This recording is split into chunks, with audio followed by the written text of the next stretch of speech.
How's it going? Good morning. Let me make sure everything's looking good. There we go. Okay, let me start my stream here on Discord. You. What's going on, guys? What's up? What's up? What's up?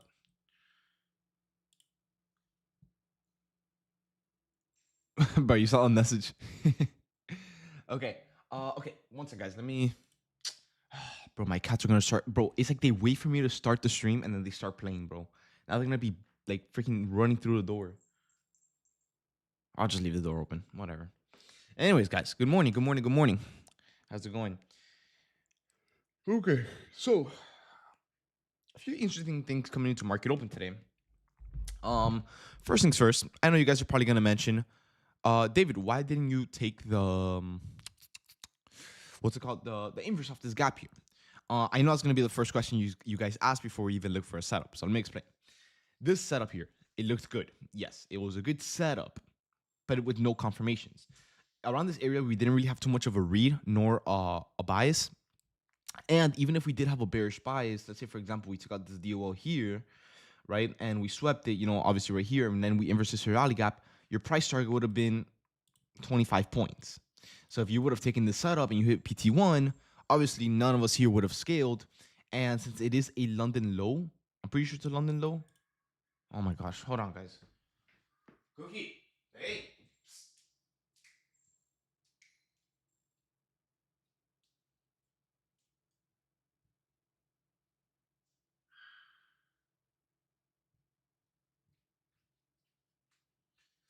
My bad, guys. My freaking cats were fighting, bro. My fault. Anyways, so yeah, what does? Oh yeah, so you could have taken this inverse, yes, but your price target, which would have been at their first price target being at the London low, it would have been a little bit, not much of a good risk reward, no matter what stop loss you had. So it seems like coming into market open, we took it out, and now we're trying to reverse from it, also called a DOL sweep. All right, so this trade here, all in all, it just didn't look good. I'm like, you know what? I'll probably just skip out on this one. Although the gap itself was beautiful. I mean, 88 points at what, 8 in the morning? 8:30 in the morning. That's unemployment claims. No way unemployment claims came out that good. I guess it did, yeah. But yeah, it came out pretty good, creating a good gap, but not enough for me to take it. You know what I mean? It just everything all around just kind of looked a little bit iffy. Not too good. So yeah.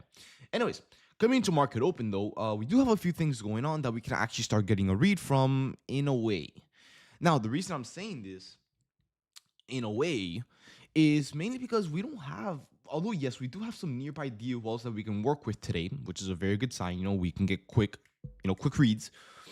There's just no setups. I mean, the one setup that we had was this one. We have one down here, but still, the price target wouldn't be that good. Hold on, I gotta sneeze. Oh, and it went away. Nice. Now my eyes are gonna get watery. I hate when it happens. But yeah, anyways, so let's see. So we don't have much going. We have levels.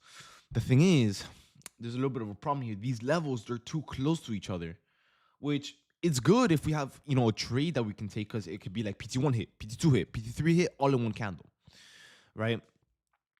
But there's no setup nearby that we can really look to take yet.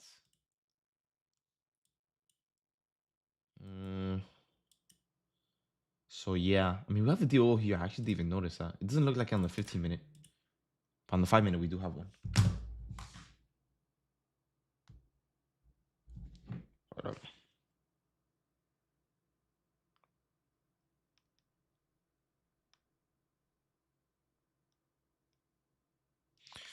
Okay, but yeah. Now, guys, okay, let me talk to you guys real quick. While we wait for a setup, and nothing crazy, nothing serious. Guys, I opened up my trade of it. I'm like, I've noticed that this week, you guys know how we've been sizing light, right? Inverse on yes? I don't really care about yes. You guys know how we've been sizing light this whole week? I was thinking last night, I'm like, wait, like low-key, we've been making some pretty good profits, even with 4 micros. And I checked my P&L, and I'm up 1.2K on the week with 4 micros. How? I do not know. But I saw that. I'm like, bro, what? That's more than I usually make with even 7 micros sometimes, with with full size. So yeah, I mean, how are you guys doing on the week? Because I'm sure everyone in here should be green. You know, very green, green, doing great. Is it because you're holding longer? Yeah, yeah. Now, one thing I will tell you guys, and by the way, I'm seeing everyone is green. Beautiful. That's what I like to see. Even if you did size, once again, I size light. I did 4 micros, and I'm still up 1.2K on the week. And it's only one by Wednesday. I mean, it's Thursday now. We haven't gotten on a trade today and tomorrow, but yeah. Very surprising. I was not because you guys know I told you guys this on Monday. I'm like, guys, this week we're gonna be changing our sizing rules with our stop loss. Expect to get bigger trades, and yes, we have been getting 100, 180 point trades.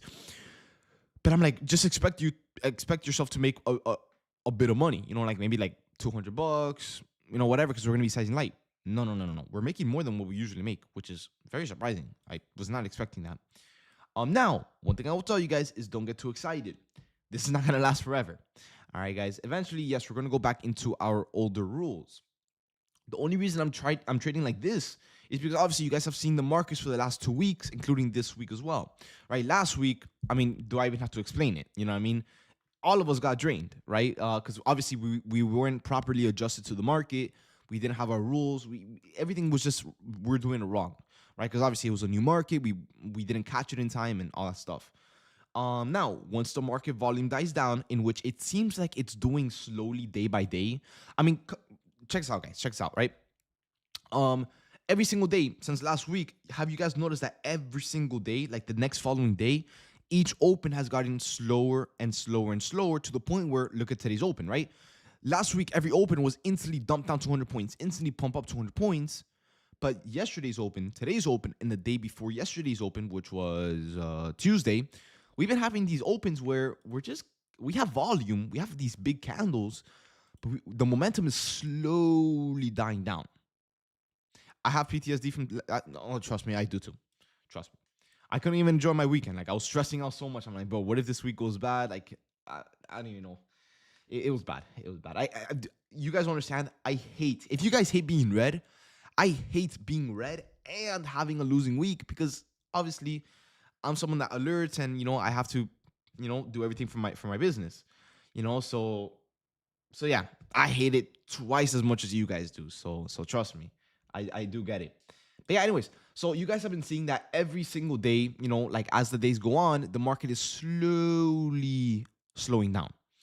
All right, the volume is still there, sort of, right? We're not getting like 100 plus point candles every 5 minutes, but we are averaging 50, 60 point candles every 5 minutes. So it's slowly dying down. That's what I'm telling you guys. Yes, for now. I mean, look at this, right? So yeah, for now, what's it called? What was I gonna say? What was I talking about? Yo, yo. I completely forgot what I was talking about midway. Yo. Oh yeah. That this market is not gonna last forever. Like our sizing, bro. I don't know how I forgot. Yo, I don't know what's going on. But yeah. This sizing is not gonna last forever. Maybe if we know, maybe next week we do the same thing, or maybe not. Because remember, since the volume is slowly dying down, and it's already Thursday. The thing is, guys, tomorrow is CPI, which is gonna bring back all that volume like last week, most likely. So we're probably gonna have a few more days of a little bit of volume, and then I want to say by the middle of next week, we should be back to our normal sizing, normal 35, 40 point stop loss with the 1-to-1 at a 40-ish point range, and the whole deal. All right. But I will say, as much as I did say I wasn't gonna like this trading style in the class that I did last week, I will miss this trading style. I actually do like it. Um and I know you guys do it too. I mean, these big trades have been paying out. Whether you're even doing 2 micros, you would probably still get paid a pretty good amount. So I will miss this trading style, you know what I mean? But whenever the market comes around being a lot more volatile, we definitely know what to do now. I mean, because like I said, I've been trading for 5 years. In fact, almost every single day for nearly 5 years. And the market from last week, I haven't seen that type of market. I have not experienced that type of market, which is why you guys saw I was so shocked. I was so like, what the hell? You know what I mean? Oh, I forgot to put that live on YouTube. Guys, YouTube, how's it going, guys? My bad. Hold on. 100 plus point candles every 5 minutes. But yeah, like I said, guys, I have been trading for, you guys know, I have been trading every day for pretty much 5 years now. And I have not experienced that market. Or I have experienced volatile markets, but not that, like, I don't know. I don't know how to explain it. I do not know how to explain it, but yeah. All right, there we go. I have to put that I was live on YouTube. There we go. But yeah, guys, once again, coming into market open today, not much is happening. Now, thankfully for us, I will tell you guys, since we have had such a crazy consistent week, which I've loved, yo, the pictures just get worse, bro. Yo, next picture, I'm gonna ban you, bro. I'm gonna close the chat, bro. Hold on. Anyways, so since we've been having such a really, really good week, if today's market and tomorrow's market aren't all that good, I won't be mad to stay cash. Once again, I've personally made my goal for the week. Typically, you guys know I like to make anything more than 1K per account per week. And with 4 micros in 3 days, we've surpassed that goal by over $200, or at least I have. So yeah, I'm pretty much ready to call it a week. Obviously, I'm not going to, because obviously, you know, we have 2 more days, today and tomorrow, to get work done. But I definitely want to call it a week. So if we don't get any action today, I won't be mad about it. You know what I mean? I won't be stressing, you know, freaking out, trying to look for a trade. But obviously, I will be looking for a trade because that's what we're on right now. But yeah, you guys get the point. All right. But yeah, no, seriously though, coming into market open, we have been 15 minutes into market open, or almost 15 minutes into market open. Nothing here. We did take out the London low. We're not getting too much of a crazy bullish reaction, nor do we have any setups, nor are we moving anywhere. Now, if you were to ask me what could be the best setup that we can take in this case, okay, so you guys remember how I told you guys like a few minutes ago that even if we were to get a setup, we have so many price targets so close to each other that the setup wouldn't even be that good in terms of points. Like maybe you'll get what, 30, 40, 50 points, which is still pretty good, right? We can't, I don't want to say that I want to form a new setup into the upside just because these levels are so close to each other. So in my opinion, the best possible setup that we can get is a setup that we've had. What do I mean by this? Well, if you guys go to the 15-minute time frame on NQ, you guys see currently we are selling off. Right now, we went from holding above the London low to now holding below the London low. Barely. But, you know, we're still doing it. Right? We're getting quite a bit of selling here. Like what? Like 80 points? Yeah, 85 points. Right? So what we can do here is if you guys look all the way down here, right? If you measure out this candle, we have a 43-point bullish candle, right? Which also counts as a bullish fair value gap, right? And this candle is also pretty well respected. We have one bounce here and two bounces here. Now there's a few problems behind this trade, when this is or not, right? But yeah, no, we do have a few problems behind this trade, and we have 2 problems. 2. All right, so I don't know if I'm gonna maybe do commentary behind this trade, or maybe I take this trade depending on the volume here, right? But the 2 problems that we have behind this trade are 3 problems, right? First things first. Right now the market is selling off, right? And pay attention, guys. Pay attention, right? The market currently is selling off. You guys know, yes, when the market is selling off, it's a good sign to start looking for sells, right? For shorts. The thing is, we already taken out not 1, not 2. We're about to take out 3. But if you want to take the setup, we would have to take out 4 levels of liquidity, right? And you guys know, the more levels of liquidity that you take out, the higher the chance in a reversal is, right? Now, the second problem is that right at our end, you guys have noticed, I've been telling you guys about this. Usually when we have a level of drawn liquidity at our entry, it makes getting the entry very risky because if we get a pullback, it kind of confirms a reversal. So I don't know if I want to skip out on the setup, right? Because look at this. There's a pretty strong 5-minute drawn liquidity right at this fair value gap, which I don't know if I like too much. Now, the final problem behind this trade, which is going to be, you know, the hit or miss for a lot of you guys, whether you guys are going to take it or not, is the risk reward. I know a lot of you guys are big on risk reward, and, you know, I don't blame you guys. But if you were to enter from this trade, you guys know typically lately the market has been moving quite a bit, so we've been using a big stop loss, right? So what are we averaging per candle here? Well, we're averaging 58 points, 58 points, 85 points, and currently 62 points. So we're averaging about 60 points per candle on average, right? So if you're averaging about 60 points per candle on average, you want to be using about a 60-point stop loss, right? Because that's how much we're moving per candle. The problem is that if you're going to be using a 60-point stop loss from these shorts, your PT number one would only be 33 points, which is not very ideal. Right now, you might be saying, okay, well, I don't care about that price target. I don't know, I'll just not take profits here. I'll just wait for the next ones below, right? Can't I just do that? Yeah, you can. But the thing is, we're not talking about price targets and the trade looking all pretty and perfect. This is a level for a reason. I don't have this level here to make the chart look pretty. No. This level has a meaning behind it. It's a pretty strong meaning, right? Because we saw here that the market pulled back, found this low, and bounced all the way back up into creating new highs. So this is a pretty strong level of liquidity at 25,206, right? So the thing is that if you take shorts from here and you hit the price target here, there's a pretty good chance in which the market can just full on reverse. And if you don't take profits at that area, or at least show your stop loss, you're going to be in trouble, because if the market reverses, it's going to go into your stop loss. All right. So I'm not going to lie to you guys. Lately, I've been sticking to just trading A+ setups.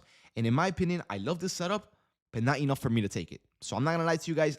I'm personally going to skip out on the setup and wait for a new one to form, or at least a better one with a better risk reward.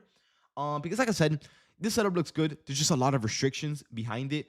The first one being we've already taken out so many DOLs, in which it means that, obviously the market's not going to sell off forever. Eventually, it's going to take out so many objectives that sellers are going to lose interest and buyers are going to gain the interest. All right. Second of all, once again, we have a level of liquidity right at the entry, which will make just getting your entry so much trickier. You're going to have to work with a late entry and stuff. And if you're going to be working with a late entry, you're going to work into the next problem, which is going to be your next price target, in which if you're going to get a late entry, you're going to wait for like a 5 to 10 point late or impulse from the gap. You're going to have about a 25-point price target or a 20-point price target. So that's not very good. All right. So in my opinion, like I said, guys, I feel like the setup looks beautiful. It's well aligned, but the risk reward is just not there. All right, guys. So obviously, I know you guys are probably going to be like, oh, but David, I want to trade. But at the same time, I know you guys also want quality trades. In my opinion, this one's not going to be it. So I'm personally just going to wait a little bit longer, see if the market wants to cook up anything else. If not, we stay cash. If not, we take it. All right, guys. But yeah.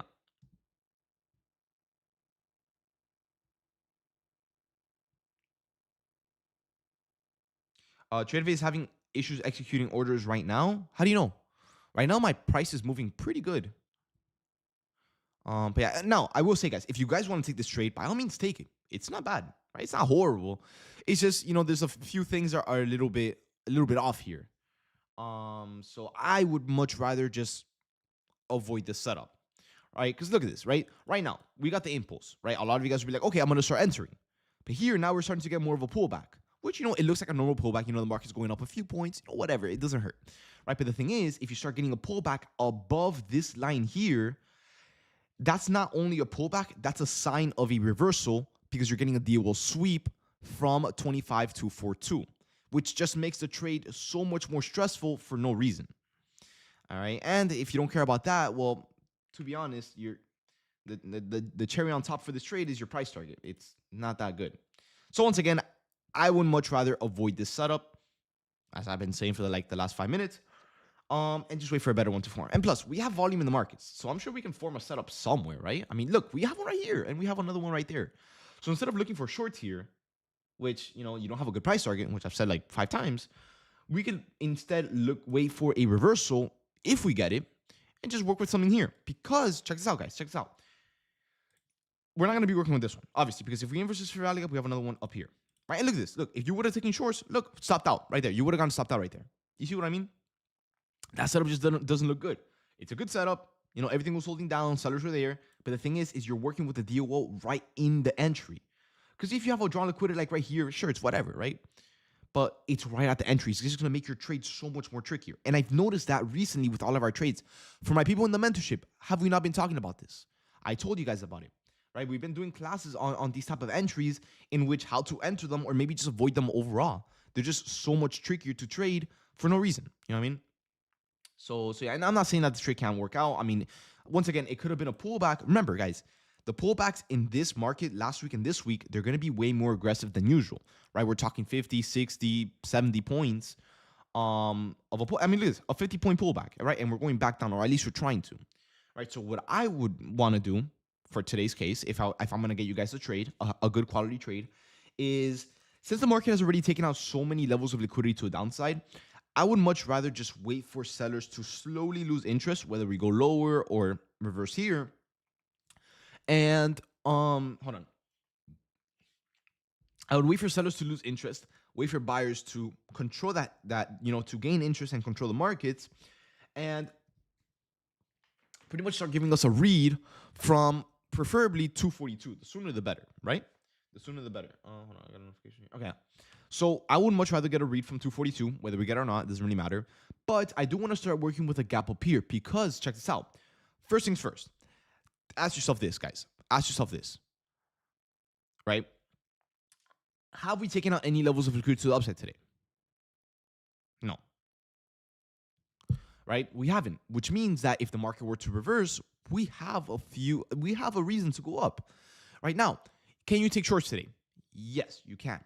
Is it the best? No. Why? The market has already taken out not one, not two, not three, but 4 levels of liquidity. If you're going to be looking to take shorts, you're pretty much just chasing here, which is not what we want to do. All right, so compare the two. We haven't taken out any upside liquidity. We have taken out 4 downside liquidities.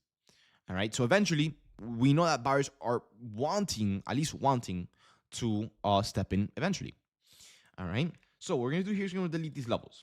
Right now, on the 5-minute time frame, we can see that we're trying to create an imbalance here, in which we'll close in 1 minute and 5 seconds, right? And we have a closed imbalance over here, which is also known as a fair value gap, right? So if we can get an MSS model, let me reword this.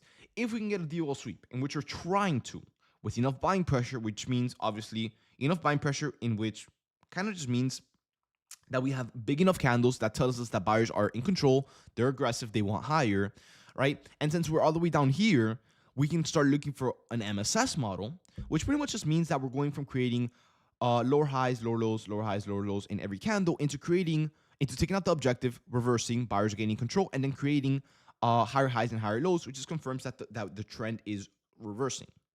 All right, if we can get that all at the same time with buying aggression and buying pressure, we can look to inverse this fair value gap here, this 5-minute fair value gap, and if I'm not mistaken, the 15-minute fair value gap, and kind of the same thing, right? Whether you guys want to be safe or not, you can enter off. It's like a 5-point difference, 10-point difference, right? So I would say you're pretty much good entering off the 5-minute, but you can enter off the 5-minute fair value gap. The stop is going to be an issue just like yesterday, so we'll figure that out now.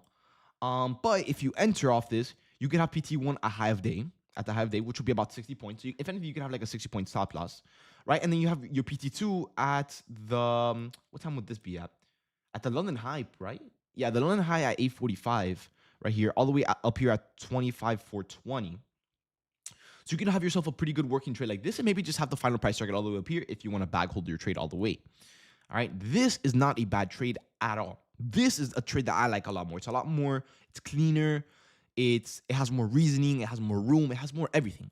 All right, because this one, yeah, it's there, but it's whatever. Now, like I said, I'm not saying that the market is going to reverse here. This is just us planning to see if price wants to hold above 242, get buying pressure, might want higher, whatever. Right, but for shorts, I'm not going to lie to you guys, with whatever given setup we get, I might just skip out on shorts just because I personally believe that the market it's not that it's oversold. It's just we have taken out quite a bit of objections to the downside, right? So it's like, I'm not saying we can't go down. I'm just saying I wouldn't really know what to take. Now, we do have another gap here on the 5-minute. Let me check this out. It's a 60-point candle. It's a small gap.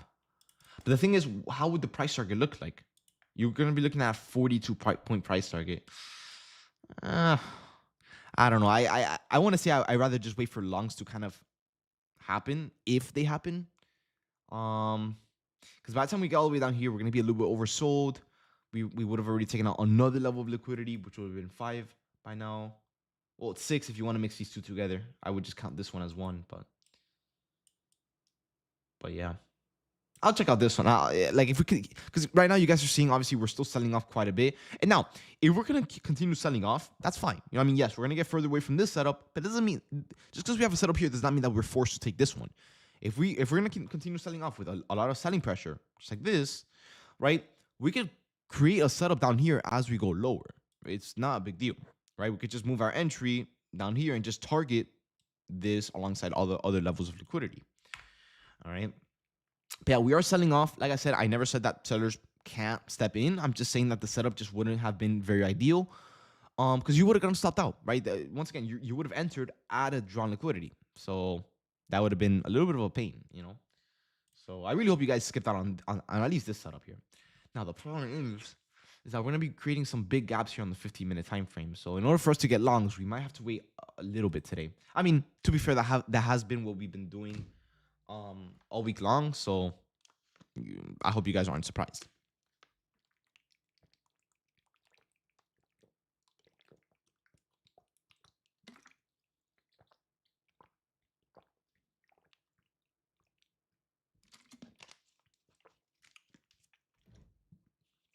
Anyways, okay, so yeah, we just finished taking out tool 6. So let's see what we can get here. Now, I'm not gonna lie to you guys, I do not have any levels on ES. Not that I really need them. Well, I do, but not that I need to mark out any new ones because there's not really much going on. So let me kind of just mark them out here just so I can get like an understanding of what's happening. This one's not all that strong.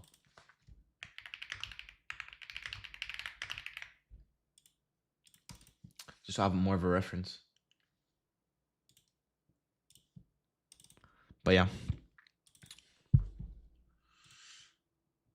Is your low swept? Oh, I know. Tool 6. But there's no way you guys heard me drink water. Dude, I purposely looked away. Like, I put my mic away. Bro. Home sales in 2 minutes? For real? What do you mean home sales in 2 minutes? Today we only had unemployment claims. Yeah, today's just unemployment claims. What do you guys mean home sales? Unless it's a yellow folder. I don't have my yellow folders on. So if it's a yellow folder. Oh yeah, no, yellow folder does nothing, guys. That does nothing. I on my Forex Factory, guys, I have my yellow folders off. I don't use them. They're pretty much pointless.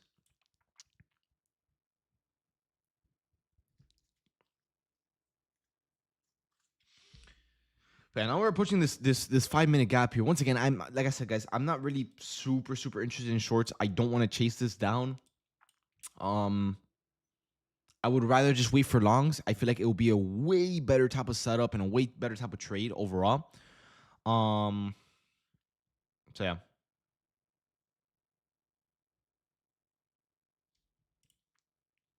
So we'll see. Right now, I'm still kind of waiting on more of a reaction to see whether we want to hold this tool 6 area or maybe work with 141.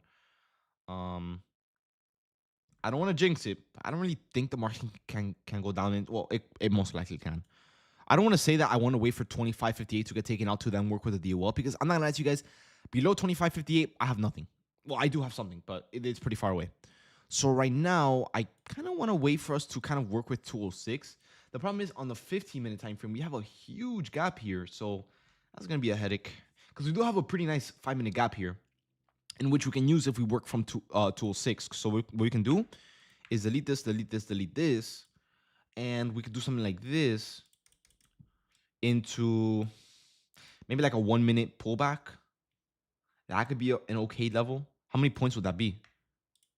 For sure more than 60, right? Yeah, about 60. And then you could have your PT2 here at the fair value gap on the 5-minute. And you could have your PT3 and 4 here and here, which will be high of day and then the internal high. And obviously you wouldn't target anything up here. And look at that. We're getting a pretty strong, maybe too strong of a DOL sweep here. A red to green. Oh yeah, that's maybe too strong. Worst case, if we don't hold this 5-minute, we could probably just work with a 15-minute here. Nah, because your price target will be pretty bad into PT1, which will be 20 points. So if anything, you could wait for this whole thing to get reversed, which could take some time, or maybe it'll happen pretty quick. And then we just wait for this 5 and 15-minute inverse to happen here. And then you could have your price targets really nice because it could be PT1 60 points, PT2 85 points, and then 3 up here. So you have 3 price targets. Because yeah, you guys see what I mean? Look at that. Look, if you would have taken that 5-minute gap, you would have also gotten stopped out. Why? It looked strong, but once again, guys, the market is oversold. I mean, you know what I mean? Okay, we're actually bumping quite a bit. I don't know why. It can't be because of home sales. That's impossible. It's a yellow folder, and home sales doesn't do this type of action. At least I don't think it does. But yeah, we have this here. The fair value gap didn't end up holding. We had a DOL sweep. We've already taken on like 5 or 6 drawn liquidity levels. So yeah, eventually this is bound to happen. You know, like a full-on reversal. Now the question is can we hold it, or is it just going to be a pullback until we go lower? Because that's what we saw here. You know.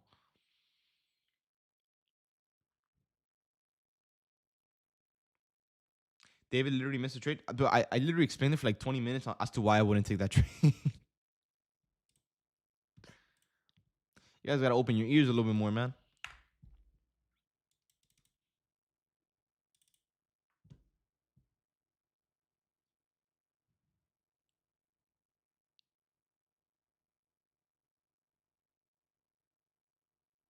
What's wrong with the indicator? I don't know. Guys, I was talking to Hanif yesterday in the server. The indicator seems like it's almost ready. Like literally this close to being ready. And we've been talking about it. And the main issue, which is sometimes it doesn't display the proper setup on the proper time frame, it's been fixed. All right.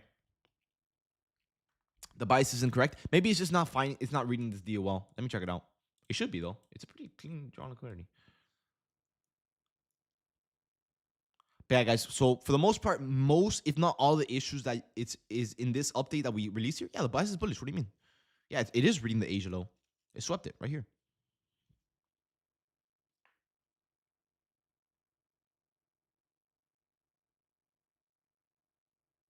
Yeah, look, it's even finding the same setup as the one that we have. Beautiful. Yeah, perfect. Yeah. So once again, guys. So for the most part, most of the issues have been fixed. If not all of the issues have been fixed. So when we release this new update, everything should be way smoother and cleaner and more consistent with the trades. All right, guys. Remember, the indicator's a little bit new still. So obviously, if you encounter a bug or whatever, you know, let us know and then we'll start working on it to fix it. All right. But yeah, once again, now the question is can we start holding this? Because right now it's a little bit more of a pullback rather than a reversal. This candle is more of a doji candle in a way, or it's about to be a doji candle. So not much is really happening yet. I'm just hoping that we can start holding above 206 so we don't have to keep worrying about going lower and lower and missing out on potential setups. Because like I said, for today, I don't prefer taking shorts. If I have to, I will. But I don't prefer taking shorts. Once again, the market is already a little bit oversold. We've already taken out quite a bit of levels of liquidity, and we don't have any nearby setups that are good in quality. You know, I'm not even gonna watch that video, bro. But yeah, so the question is can we start reversing here? We'll see. Yo, David, we have a bunch of 15-minute bearish rally gaps. When we have a clear drawn liquidity to the upside or a drawn liquidity sweep to the upside, do you wait until we inverse all of the fair value gaps before looking for longs? In a certain scenario. Okay, so you're saying that we have multiple 15-minute fair value gaps. In which multiple you mean 2, right? Now, what is the one rule that I've taught you guys when you have multiple fair value gaps where there's 2 or more stacked on top of each other? All right. Well, the one rule is pretty much okay. Let's say you have look, check this out. Pay attention, guys. There's gonna be like a little mini class. All right, guys. While we wait for the market to try to reverse. All right, so we can get our setup. All right, mini class. All right. So we have fair value gap number 1. I mean, no. We have fair value gap number 1 here. All right, we're gonna label it fair value gap number 1. Then we have fair value gap number 2. All right. Let me kind of put this in the middle so it looks cleaner. Okay. So you have fair value gap number 1 and you have fair value gap number 2. The bias looks bullish. You know, we're pumping up. We have buying pressure. Everything is good, right? Everything looks primed for longs. Now, you're questioning yourself. You're like, okay, well, shit, where can I enter from? Because there's 2 really good choices here as to where I can enter. You go by one rule and one rule only. All right, so pay attention. All right. All you're going to do is first things first. You need to know how much you want to risk for the day. For example, let's say you want to risk 35 points today, which means that any setup that you take is probably going to be about 35 points. Okay, if you know that your stop loss is going to be on average about 35-ish points, That's fine. All you're gonna do is measure fair value gap number one. Always do fair value gap number one. You're gonna measure it, right? From entry, which will be the inverse, into the start of the next fair value gap. So fair value gap number two. You're gonna mark out your price target here at the entry of fair value gap number two. You're gonna put a 35-point stop loss. If your risk reward is less than 35 points, as you guys see here, it's a 20-point distance. You're gonna skip out on fair value gap number one and instead aim to enter off fair value gap number two. And if you have 3 or 4 or 5 fair value gaps stacked on top of each other, you're gonna do this rule for every single fair value gap. Why do I do this rule? Well, if you're gonna enter off this inverse, right?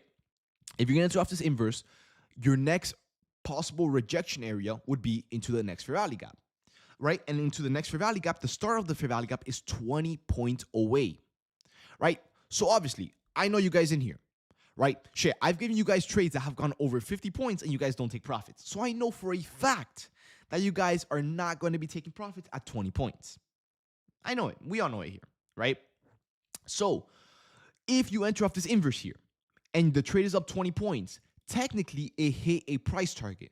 But I know you guys, and I know you guys aren't going to take it, right? So the thing is that if you're up 20 points in the green and you're into the next fair value gap, we can reject off any given range inside of this area. And if you're not going to be taking profits and the market wants to reject from this area, you're going to get stopped out. All right? So instead of you taking profits at a very low price target, instead, you're not going to be trading a bad risk reward trade. You're going to instead skip out on this entry and just drag your entry up into where you would have a more ideal price target. Look at this. PT number one is a greater risk reward, right? You're risking 35, targeting 46. PT1, PT2, 73 over 35. You get the point? All right, so this is pretty much the way I go about my fair value gaps. All right, and yeah, once again, there have been times where I've traded the fair value gap number one when we've had 2 or 3 fair value gaps stacked on top of each other. The reason I'm able to do this is because the distance between the entry, also known as the inverse from fair value gap number one, into the start of fair value gap number two is greater than a 1-to-1 risk reward, which means that even though we might reject off fair value gap number two, you're still going to be able to secure profits or enough profits at the price target, which would be at the start of fair value gap number two, to go ahead and scale and move to break even. So if the market were to reject off fair value gap number two back into fair value gap number one, you would simply not only be green, but you will get stopped out of break even due to your rules.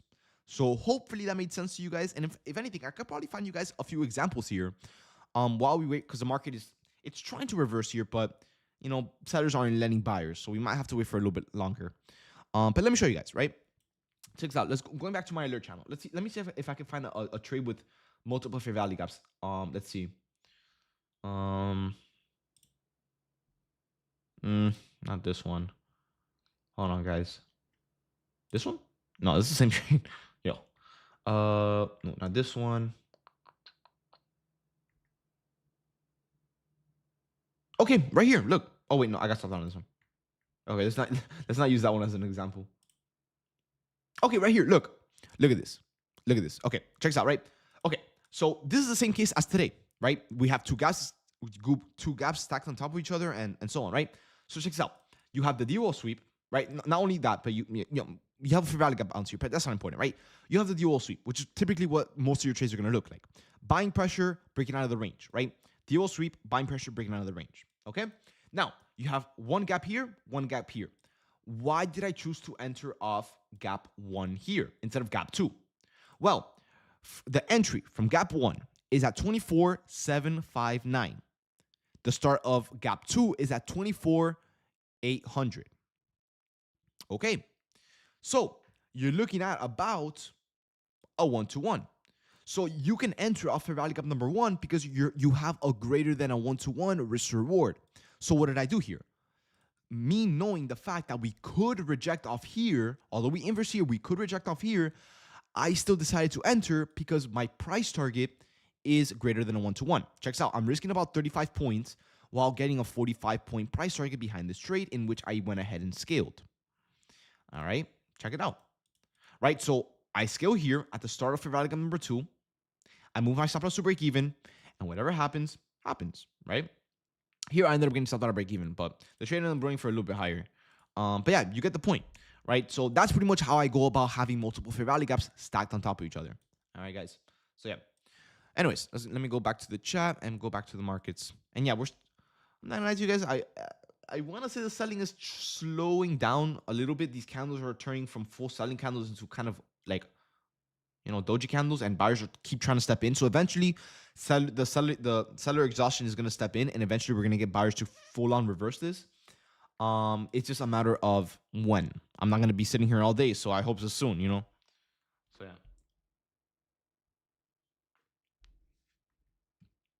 How is it that last week some bots were telling Blast that he doesn't have a good risk reward? Okay, there's a big misunderstanding here. Now, I will tell you guys this. All right, not okay. I'm gonna tell you guys two things behind what Alex just said. All right, number one, not every trade is gonna be an exact risk reward. Sometimes, yes, you're gonna have slightly a negative risk reward. Does that matter? No, it does not matter. At least to me, I don't care. I don't take that shit to heart. All right, guys. Yeah, sometimes I'll have like a 1 to 0.8 price target, right? Maybe sometimes I'm targeting 35 points when I have a 40-point price target. Am I gonna cry over 5 points? No, I don't give a shit. All right. Now, what's it called? A lot of you guys kind of get it a little bit twisted with the risk to reward. For example, you guys, at least with my trading, you know what I mean? Like I get a lot of secondhand opinions on my trading because obviously I'm streaming to over 800 of you guys. Obviously I'm gonna get some secondhand opinions. In fact, over 800 hand opinions. But what a lot of you guys kind of get a little bit misunderstood is even though I'm trading with the 1-to-1 risk reward, if I'm losing a lot of money behind that trade, that does not mean that the risk reward is bad. That just means that it's my sizing. All right, guys. Because a lot of you guys are like, David, how the hell did you lose $800? That's because you have a bad risk reward. No, that's just because how much, that's just, what I mean? It's just how much I'm risking. You know what I mean? So that's a really big misunderstanding that I see a lot of times. That a lot of you guys judge the risk reward from what I'm losing and not from what you're risking or losing or whatever it is. You know what I mean? So yeah. So that's probably where that saying came from. Now, like I said, yes, there will be trades. Like I said, not every trade will be perfect. Not every trade will go to plan, right? In terms of entry, price target, whatever, or stop loss, So yeah, there will be some trades that might not be exactly a 1-to-1, but maybe close, right? Is that a problem? Not to me. If it's a problem to you, just don't take the trade, or just maybe take it a little bit earlier, just adjust your stop loss. But for me, I don't really care. I mean, it's not gonna be the end of the world. But yeah, because bro, one thing in this trading space, bro, for most people, risk reward is everything. For me, I don't. Like I said, if the trade goes green, I'm gonna take it. I don't care. You know what I mean? Now I know a lot of you guys may disagree with that, but once again, that's the thing with trading. You're your own boss. For me, I don't take the 1-to-1s too hard. If I see a trade that's high in confidence and I know it's gonna go up, why not take a quick trade? You know what I mean? Take it here and there, and that's it. ES is way up there. No way. What is ES doing? No, it's not, bro. ES is doing the same exact thing that NQ is doing, bro. Bro, when you said that ES is way up there, I thought that ES was like at the high of day or something. Dude, high of day is all the way up here, bro. But yeah, as you guys see here, like buyers are trying to fight for the direction here. So this 206 level definitely has a lot of respect in it, a lot of interest, not respect. Or yeah, kind of the same thing, right? So yeah, hopefully we can get a full-on reversal from 206 because that can give us a really good setup into the upside. The only thing is we're gonna have to wait a long time for that entry because just like how I was explaining with fair value gap number 1 and fair value gap number 2. In this case, unfortunately, we're going to have to wait for fair value gap number 2 to get inverse. So we need to wait for we're gonna have to wait for a 110-point pump. Oh, that is not good. Okay, hopefully we make a setup somewhere down here then. Because yeah, we have some setups here. You can inverse this, you can inverse this, you can inverse, whatever. But the thing is, your price target is still not going to be good. So, oof, that is not good. That's 2 candles in this market. Well, hopefully we can pump up 100 points in 2 candles, I mean, we've been able to, but, you know our luck, bro. You guys know, typically when we enter trades, bro, I've noticed, guys, that I don't even know how to say this. Like, bro, like how do I explain this? Okay, there are trades that sometimes you guys know we've taken some slow trades in some slow markets. We know about it, and we still take the trade. Guys, how is it that it takes with our luck an hour to see 30 points up in our direction, and then for us to lose it all and more in 3 seconds with the selling candle? Like I've noticed that anytime I take a trade in a slow market, the opposite direction is always stronger in volume. Always, bro.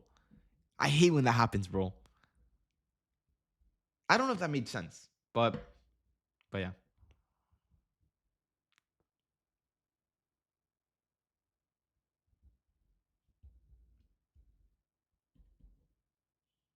Now, if I were to tell you guys, I'm not gonna lie.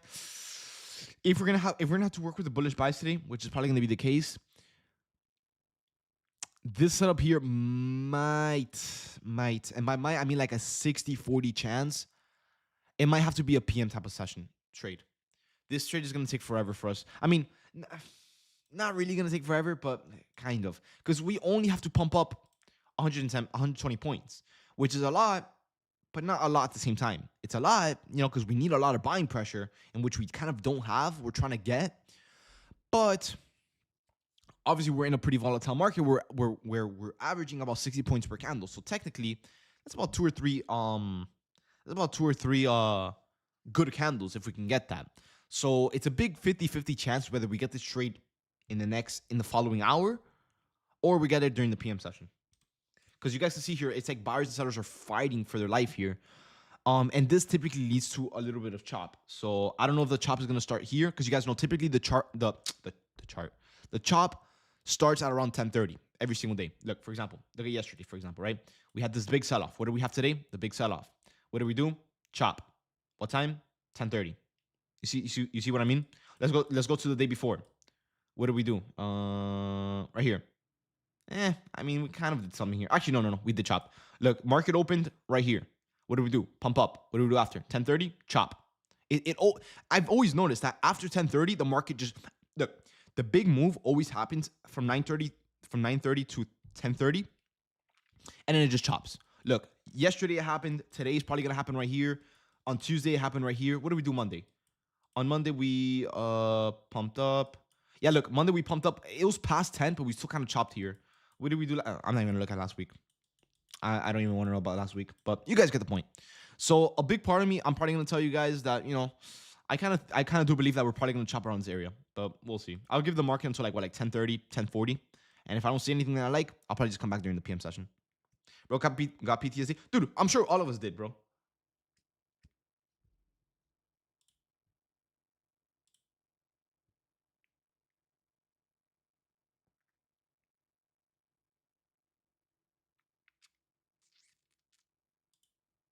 Last week was rough, dude. It's like I don't know if you guys remember August, bro. Oh my good, bro. Guys, dude. Even thinking about August, bro, it gives me goosebumps, bro. Dude, bro. Bro, I'm not gonna lie to you guys. I was literally considering quitting trading, bro. I'm like, bro, I can't do this. The stress is eating me, bro. Bro, I don't know for my OGs in here, if you guys remember August. Oh my goodness, bro.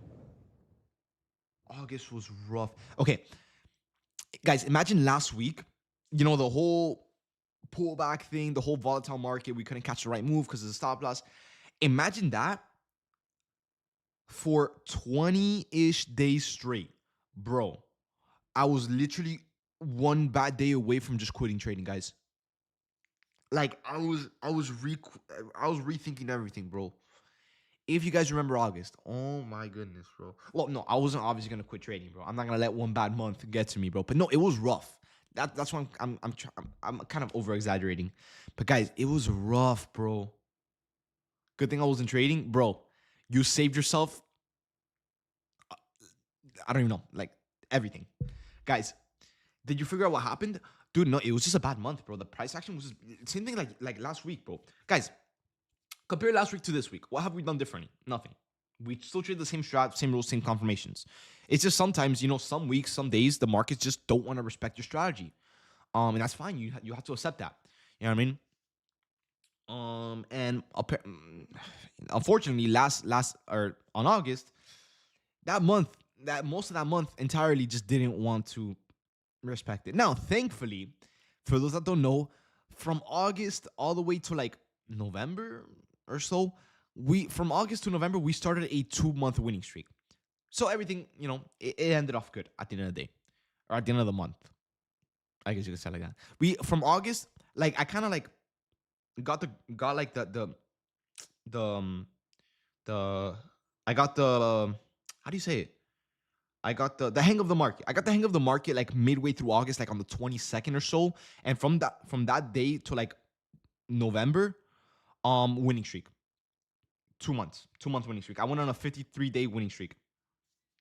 I don't know if you guys remember that. 53-day winning streak every single day of the week. Green, green, green, green, green, green. Even on Fridays. Because you guys know I don't really like to trade Fridays. Green, green, green, green, green, green, green. Every single day. Every single day. To this day, 53. I've been trading for 5 years. To this day, my biggest winning streak was from August to October, November, around there. Pump? Nah. Don't get too excited, guys. Don't get too excited, bro. Don't get too excited. Even if we do pump, we have a long way to go, bro. So don't get too excited, guys. I hate to be the Debbie Downer here, but don't get too excited. It was 14 winning trades for September. What do you mean 14 winning trades for September? For real? No way. I only took 14 trades in September. I do know I didn't go on a 100% win rate streak in September. 40? No, I don't take that many trades in a month though. Averages out to 3 trades a week. Yeah, about 3 to 4 trades a week. I can probably find it for you guys. Hold on. Let me see. Let me try to. I mean, we have a long way to go here, so either way, we have to wait a little bit. I can probably try to find it for you guys. September. What number is September? August is 8. September is 9. Okay, so 9. All right, guys. I'm a little slow.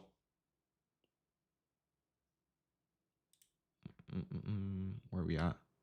Oh, we're still in 2026. What the hell? 11. Okay, hold on. We at 10. Okay, a little bit more. Okay, let me see how many trades I caught September. Was it actually 14? I can probably find it right here. Hold on. Okay, look, this month. Oh, this is for dividends. Wait, what? Look, for the month of September, I took 30, but that counts as scales and everything. I made 43K in September. What the hell? Look at this, guys. And then the losing trade, before you guys say, oh, but David, you had 100%. Relax. This losing trade was because my runner got stopped out slightly red. For some reason, not for some reason, TradeAway tracks that. They track every contract. So the trade's still in the green. Because I know you guys are gonna be like, but I run it. You know what I mean? No, relax. But yeah, no, September was, guys, look at this, bro. Bro, I need these months back, bro. But yeah, how many trades did I catch during September? Let me see. I made 40,000 trades in September.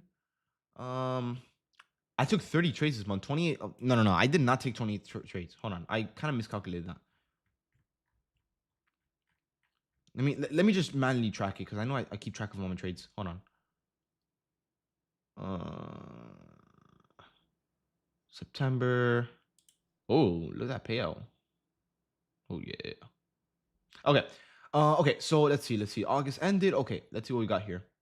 Okay. So first week of September we made. Oh no. We did catch us. Oh damn, we got stopped out. Oh no. Okay. I remember this trade like it was yesterday. We got stopped out on this trade and then we cut ES longs. Like literally 5 minutes after. I don't know if you guys remember this.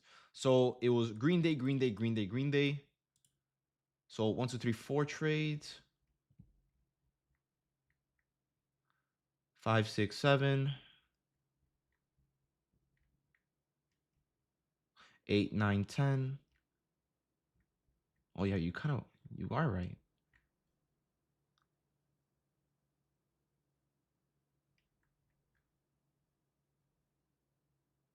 And I think I just put the other trades in that message.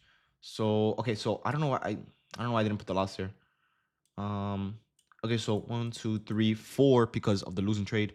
5, 6, 7, 8, 9, 10, 11, 12. I only caught 12 trades in what the hell? Damn, you're right. I feel like I catch way more trades. Is that how many trades I average on per month? Like 15-ish trades? Or is that just because September was kind of like iffy? Let me check out October. Hold on. Okay, so October. Okay, here we go. Okay, first week of October, 1, 2, 3, 4, 5 trades. Hold on. So 5 trades on October so far. So 6, 7, 8, 9.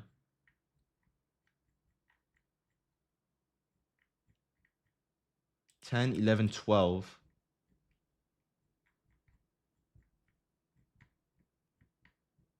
Oh, that's when I got in my car accident. Very sad. 12. What the hell? I only averaged 12 trades? Hold on. No way.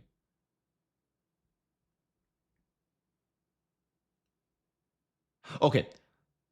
13, 14, 15, 16, 17, 18. Okay, 18 trades for October. Wow. I'm not gonna lie to you guys. I thought I caught more trades per month. I mean, to be fair, there's still green trades. We still make money for the month, so who cares? But look, you guys see? Well, I didn't make that much this month. Oof, that month. But wow, I thought I caught more trades per month.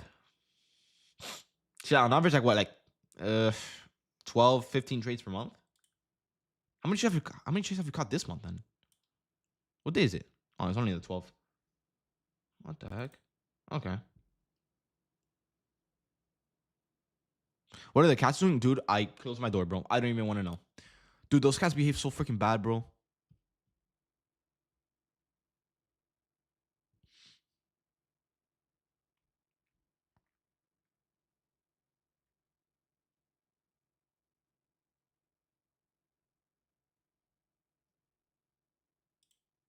How many monitors do you use while trading? Only 2. Now I have 3 because I'm running the Mac Mini. I don't know if you guys know about it, the Moltbot thing. Um. So yeah. So now 3. But I'm not gonna use that for trading though. I'm just gonna use it to run the bot. Dave, what do you think about adding into BTI and API? I would love to. I really would love to. But your boy has to pay taxes next month, and it's not gonna be very.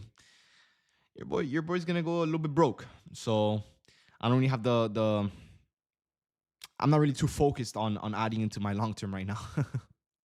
I'm sure all of us are gonna be a little bit broke with taxes. So yeah, that's gonna be that.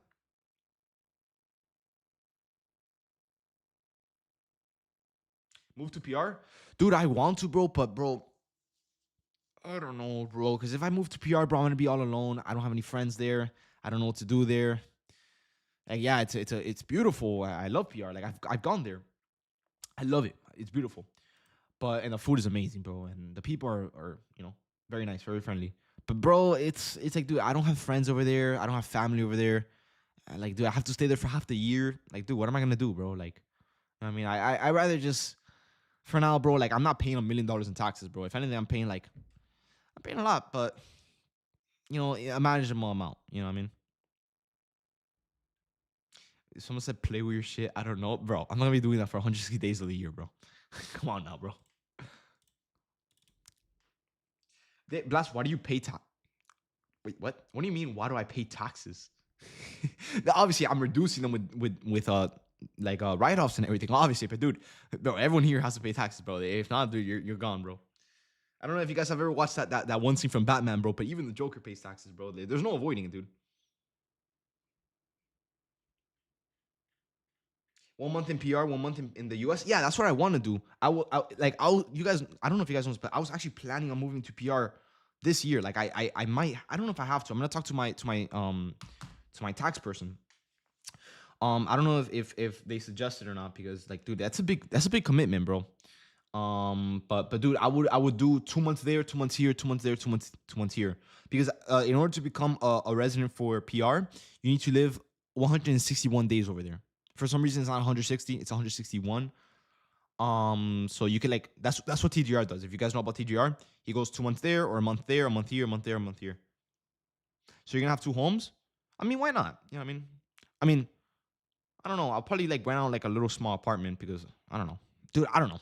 I don't want to go over there, dude. Like, it's gonna be such a headache. But, if that's gonna save me a little bit of money, then why not? You know what I mean? PR is overhyped. I own real estate there and it sucks. Yeah, but that's not a place where you invest into real estate.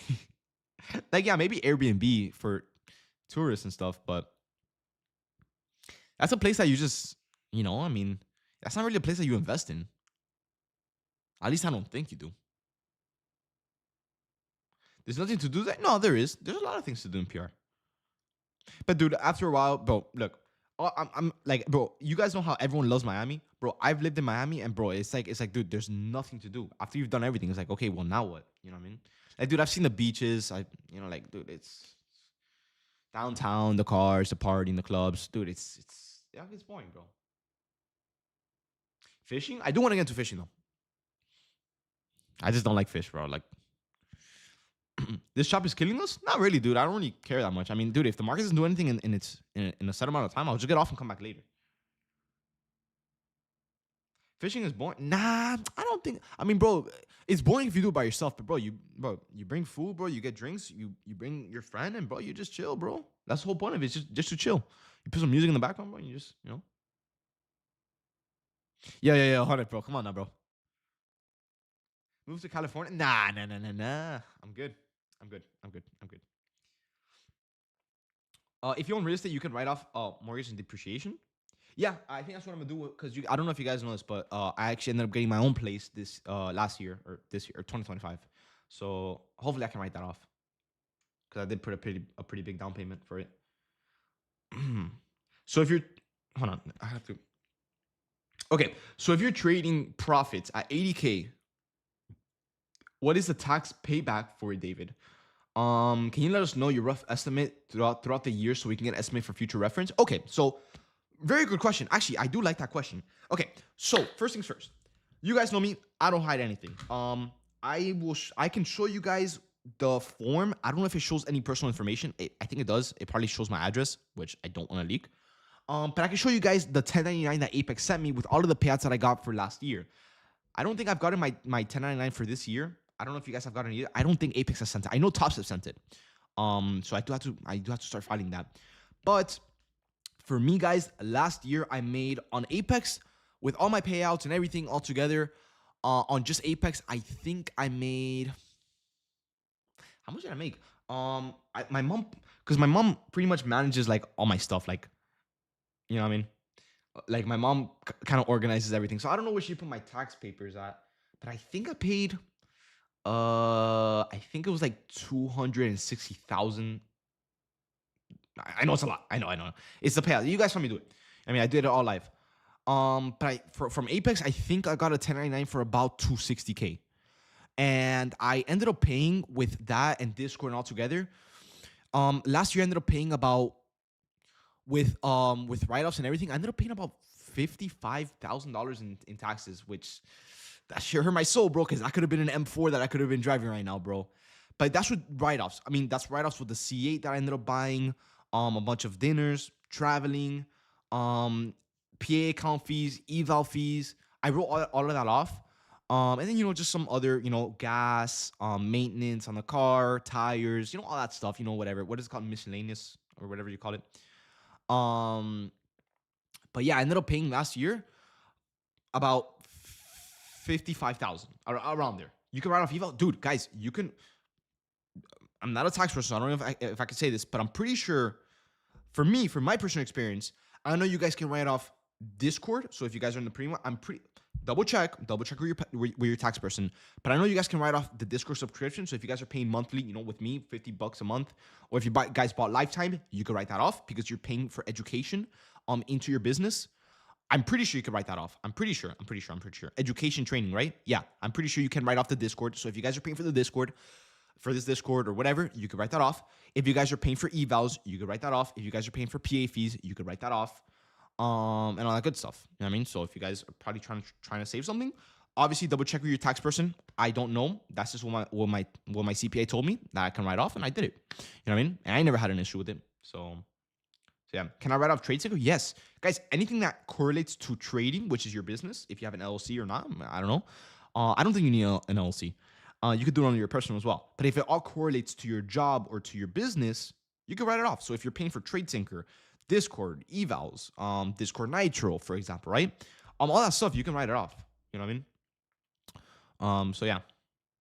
How did you write off your car? Okay, so with a car, I'm sure you guys know this, but there's certain ways to write off your car. I'm pretty sure. Remember, guys, this is just all stuff that I know from personal experience. You should probably double check it. All right. But for me, I wrote off my car. My car is not a the 6,000 pound over thing for the whole. Hold on, my cat's at the door. One second. Cookie, what's up, bro? Come in, come in, come in. Okay, so I do know that over 6,000 pounds, you can write off something. Like I don't know if it's something. Like I don't know if it's half of the car, the whole car, or something. You could write off something. That's really good, right? But but for my C8 Corvette, obviously it was a Stingray. I'm sure you guys remember. The blue one. I ended up writing that one off last year, and what you write off is depreciation. All right, and obviously gas, maintenance, tires, whatever the car needs, you can write that off. So for me, I ended up writing off $20,000 from that car because the way it goes is I'm pretty sure it's for the first. Okay, for example, let's say you bought a car last year, 2025. From what I know, from what the guy told me,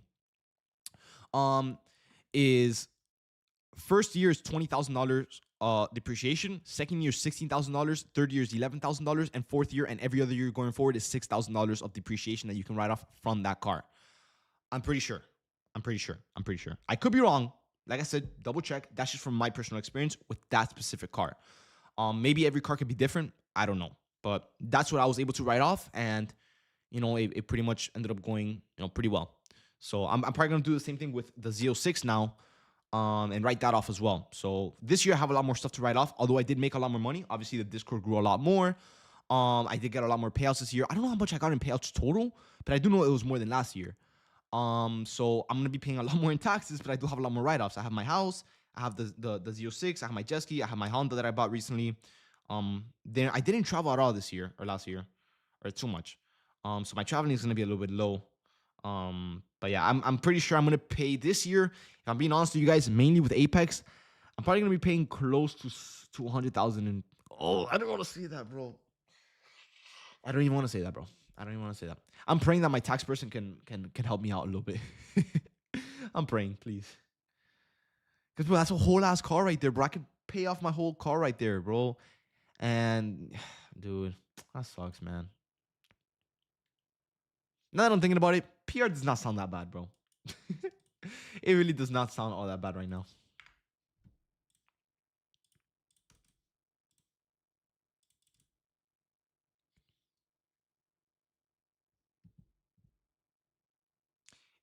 Wait, why is that? If you're paying 100K? No. I'm talking about last. Like, we have to pay taxes. What, this month? Next month? We have to start filing your taxes, bro. So that's what I'm gonna be paying. Like, dude, I don't even want to think about it, bro.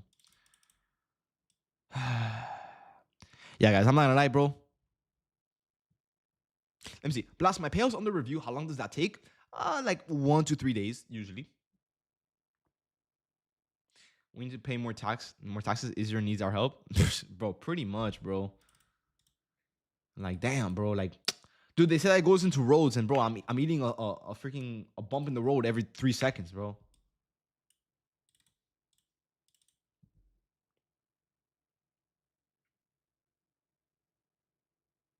What if you use your car for marketing? I don't know, dude. I don't really. The thing is, if you use your car for marketing, the thing that you can write off is gas. So you have to keep like a sheet of how many miles did you drive here for your business? How many miles did you drive here for your personal use? You can only write off the miles that you used for the business, which is kind of stupid. I don't know why they like, dude. Like, is it really that serious? You know what I mean? Like, they need to track that. Like, come on now, bro. I'm not gonna keep track of how many miles I'm driving, bro. Like, what? But yeah, they do require you. So if you're gonna be talking to your CPA and you tell them that you want to write off your car and gas, they're gonna ask you. They're gonna be like, okay, I need you to tell me how many miles you drove to go to work or for your business, and how many miles you drove for for personal use. Like if you want to go out to the beach or whatever, that's not for business, or at least it shouldn't be. So that you can't write off. So if you spent $50 on gas to go to the beach, you can't write that off. The thing is, how the hell do they even know that? I'm sure you could just lie about it, right? Well, not that I'm suggesting it. Before you guys, maybe there's a snitch in here, I'm not suggesting, I'm just questioning, like, how do they even know that? Yeah, chill out. So we're ignoring shorts. Well, there's not really much of a setup here. So I'm not really ignoring it. Trust me, I have a big ass screen right in front of my face. I'm looking at it. But yeah, no, there's not much of a setup that I like here. If anything, we could just wait for 25.58 to get taken out, and then we go from there. Why do you only have 10? No, I have 20. I don't use all 20 though. Sometimes I do. How are you writing off your car as a day trader? Because I do social media. If you post your car on social media for promotions, you can write it off. That's what I was told. Driving to work, business dinners, and business parties. Oh yeah, bro, business parties. But yeah, that's so Apex that you're moving to another country. I've heard they can close your accounts for that. Maybe. Yeah, because they do track your IP. Well, not like that. Like they don't like dox you or whatever. But I'm pretty sure if they see like action happening from another IP all of a sudden, they're gonna be a little bit weird about it because they're like, you're just trading in Miami. How the hell are you trading in PR? Like they think that someone else is trading for you. So they can probably close your accounts for that. So yeah, you do have to tell them. David, how many accounts do you use? I use about 10 to 15 at times, but I have 20.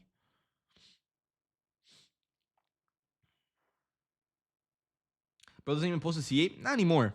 But last year, for 2025, I did post my C8 a lot on my Instagram and on YouTube. Advertising your brand, I don't think it's 100%. No, it's not. It's not. The Blastoise files, bro. Lock in, bro. You ever thought about doing a greeting meet with your lower bro? Okay, look. A lot of you guys have always asked me this. I'm like a regular person, guys. Like I'm not like I don't really think of people like wanting to like meet me like that. Like, you know what I mean? Like, I don't know. I kind of find that like a little bit, I don't know. Like for me, bro, look, I'm your regular person, bro. I do nothing at home. I scroll TikTok. All I do is trade and I just, I live my life. I don't do anything crazy. And like, I'm not like a celebrity or whatever to do a meeting where I'm going to be sitting at a table signing autographs, bro. Like, no, bro. All I do is trade and just live my life, bro. So no, I don't think I'll ever do a meet and greet. Maybe I do want to organize, like one of my goals for this year is organize like a place where like I could do like a real like how do you call it, like a real life teaching event. Like I don't know, like I feel like that could be pretty fun, But yeah, because I know some traders out there that they do it. Like I don't know if you guys know what's his name, Johnny. What's his name? Johnny Options, I think that's his name. Johnny Options. Yeah, he does that a lot. And I'm like, damn, like it looks pretty fun because, dude, you could get a place like in Brick or whatever and just do like a little class or whatever and teach people more hands-on. You know what I mean? So I feel like that would be pretty fun. I do want to try it out, but I just don't know who to call or what to look for. So, and I'm also a pretty lazy person, so I haven't even bothered looking for it. Are you gonna take any trades? I'm waiting for a setup right now, bro. The market just keeps selling off. It's a little bit oversold, so I'm not trying to chase shorts. Although yes, we are selling off, so it's kind of a bummer that we can't get shorts anywhere here. But yeah, I'm waiting for my setup, bro. I'm waiting for my setup, my man. Now, if we don't get a setup by like 11, I'll probably just get off and come back later during the PM session once something forms. Or not, I'll just take cash. Worst case. David, am I in danger if I use a VPN? I don't know. Be careful with that though.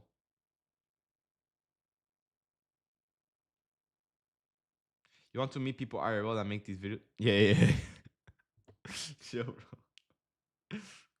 What time will you be back on? Okay, so for my new people in here, right? Anytime that I say that, for example, let's say, I don't find a trade during the AM session, right? Which is typically from 9 to like 11, right? In the morning, EST. When I say that I'm gonna come back during the PM session, there's no specific time that I come back. Typically what I do is before I get off the charts during the morning, I'm gonna set alerts in areas where I think there will be a trade that can play out. So for example, if price ends up pumping up once I get off, what I'm gonna do before I get off is I'm gonna place an alert right here, right? At 25, like 189, whatever. It doesn't matter where you can place it, right? You place an alert, you close the charts, and whenever this alert triggers, you simply get back on your computer and you're like, okay, guys, I'm back on the chart. Here's something that I'm watching. Boom, let's take it. All right. So that's pretty much the way I do it. Now, sometimes I might not get back on at all because there's no setups. Sometimes I get on a few minutes after I get off, Or sometimes, I get on during the PM session. There's no specific time. It's just whenever the setup is ready to be played out, I'll get the notification on my phone. I simply get up from whatever I'm doing and I go back to the setups and I start taking. Yeah. Come on now, bro. That's AI, bro. But yeah. So once again, there's no specific time in which I get on. It's just, whenever the setup is ready and I feel like it's about to play out, I'll quickly get back on and be like, okay, guys, this is what I'm watching. All right, so that's why I always tell you guys, always keep your notifications on because this can happen at any given time. The market is very unpredictable, right? Right now we can get off and we're like, okay, well, obviously we're not gonna pump up because we're still down here. Nah. Hold on, hold on, bro. I'm gonna send that in the server, bro. What's that even server? What's the server? What is it called? Stock hit, bro. Hold on. Bro. Wait, what's that even server? What's it called? Hold on, guys. I'm sorry. Hold on. What's this? Wait. Where is it?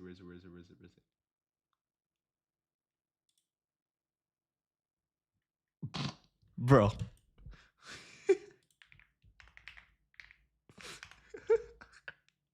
Bro, thank you for that, bro. I really thank you, bro. Okay, let's see what we got here. Okay, so what? Okay, so what was I talking about?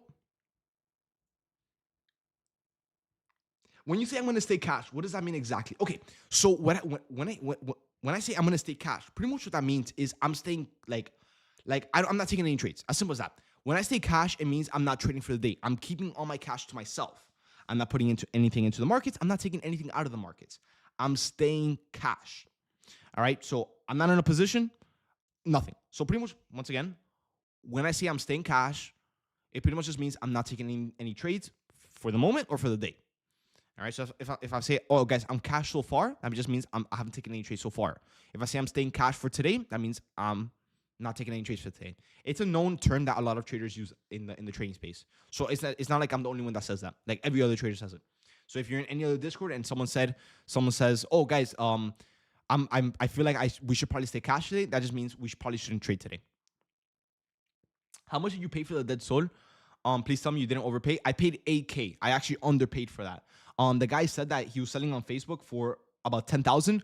Everyone kept lowballing him for about 5K, so he lowered the price to 8,000, and everyone kept telling him that they want to lowball him like 5K because you guys know how Facebook is, bro. You will never agree to a certain price, never. But for me, I saw that 8K was actually a very reasonable price. So I told the guy, I'm like, look, I'm not gonna lie to you, bro. Do you still have the car? Yes. Are you firm on 8K? Yes. I'll be there tomorrow. I picked up the car the next day. And bro, that car is, bro, you over. No, I did not, bro. No, I did not. I searched up all the specs that the guy told me that the car has. Bro, the guy put well over 15K into the car, into like mod itself. And plus the labor and all that stuff, bro. Well over, dude. Parts don't add value. Well, it's a built engine, so it kind of does. Like it has everything upgraded into the engine. Now, dude, for example, if you put like a freaking tune on, like for example, let's say for example, right, you have a BMW and you put a pop tune, does that add value? No, like no one gives a shit about that. You know what I mean? But if you're gonna be building an engine and putting upgraded parts into the engine, upgraded turbo and everything, that adds value. Because obviously, let's say for example, right, there's a Dead Soul stock and there's a Dead Soul or any Honda or any car in general, turboed, fully built. Which one are you paying more for? Obviously, the one that's built. Internals or not, it doesn't add value. To me, it actually does. I've always thought that internal mods add value. What if you put an air freshener in it? It adds a little bit of value. But hey, I'm building it. I'm building it a little bit. I'm doing my own things to it. Right now, I'm gonna change the linkage. Soon I have to order the parts. But I do want to change some stuff in the engine. And also I might want to change the tune as well. I want to get fuel tech. I don't know if you guys know about that. What that man.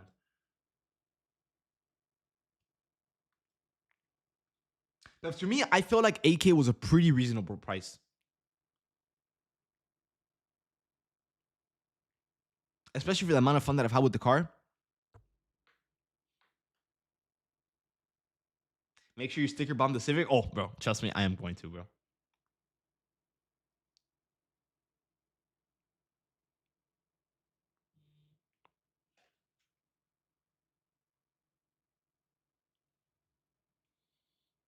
But yeah, guys. Okay, you were talking about you were talking about what is wait. What does it mean? What does I'll be back in the PM session mean? Okay, so obviously in the day there's in the morning AM and there's the afternoon PM or afternoon nighttime PM, right? Afternoon mainly. Right. So pretty much what it means when I say I'm gonna come back during the PM session, just kind of just means that I'm gonna get off for the morning. I'm gonna let price, kind of stabilize a little bit, choose a trend. And typically by the time that price does all of that stuff and gives you a good setup, it's probably gonna be the PM by then. Right. So when I say I'm gonna come back during the PM session, that just means that, I'm gonna get off for like an hour, let the market do its thing, give it its time. And by the PM session, we should have a setup or a read in the market, right? Sometimes I will say, like, for example, today, let's just imagine, right? I say, guys, I'm gonna come back during the PM session. I get off the stream right now, and then in the next 30 minutes, we get a setup. I'm still gonna get on. You know what I mean? It's the same thing, pretty much. Is my M3? Oh, dude, that's beautiful, bro. That is beautiful. Yo, David, how do you full point trade away for CPI? Can you? No, I cannot show an example, bro. I'm not gonna full port for an example, bro.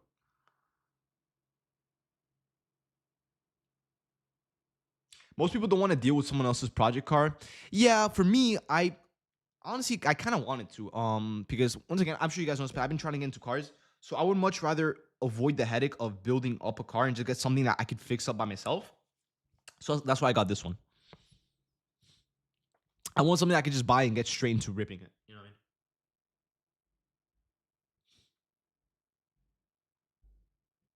But for my next car, I definitely am gonna build it from the ground up. But that is not your CSL, bro. Come on now, bro. Dude, don't actually do it, but show how to do it. I mean, dude, to full port is pretty simple. Just go to your contracts, click 20, 30, 50, and just click buy or sell. Simple as that. If that's what you're asking.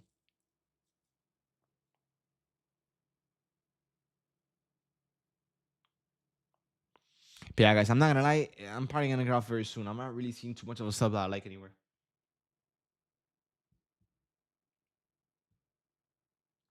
All right, bro. What's up, bro? What's going on? Can you show how to put limit orders for tomorrow? It's super easy. Maybe Justin, that's what you were asking, right? How do you set limit orders for CPI?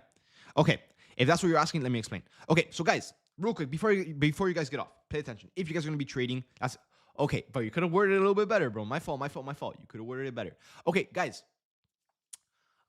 We just took off 58. Perfect. All right. So tomorrow, for those that don't know, guys, tomorrow is CPI. All right, guys. CPI is known as one of, if not the most volatile, most highly anticipated news reports every single month. That happens once a month. All right. So if you guys want to trade CPI tomorrow, first things first, do not do it on your PA accounts. Do not do it on your PA accounts. Only do it on evals, right? In which, if you guys want to stack up on some evals, it's called Blastoise. If you guys want, for 80% off any funded account. All right, guys. Now, with tomorrow being CPI, first things first, when does CPI start? 8:30. How long does it last? About 5 to 10 minutes. All right, guys. So how many points should you expect with CPI? About 200 or more. All right, typically about 200 or more. All right, guys. Once again, write this down. How many points should I expect with CPI? 200 or more. How can I trade CPI? Watch this.